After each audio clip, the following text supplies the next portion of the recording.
Alright guys, a quick one. Here, I'll detail how to split screen on Samsung A54. So, if you have the Samsung A series, A10, A20, A54, A55, and you want to split screen to multitask on Samsung A series, then here's a video for you. So for the end of this, if you found this often informative, please don't forget to like and then subscribe.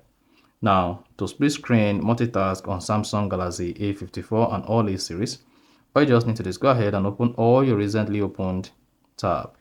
You see? Now, go to the application you want to start your multitask and then press and hold the app logo.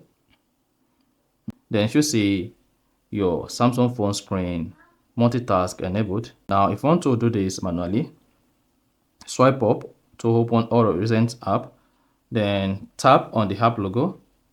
Then once you tap on the app logo, you should see this menu comes up. On the menu, locate and click on Open in Split Screen View. Then you should have your Samsung phone screen splitted. Then you can now go ahead and open other application you want to use in split screen. You see that? Then you can now go ahead to start multitasking on this particular app. So that is basically how to split screen multitask on Samsung Galaxy A54. So if you want to exit this, you can either swipe up on one of the application or swipe down on one of the application like this. And then you'll be able to split screen on your Samsung. So that is basically how to use split screen multitask on a Samsung Galaxy device. So if you found this often informative, please don't forget to like and then subscribe.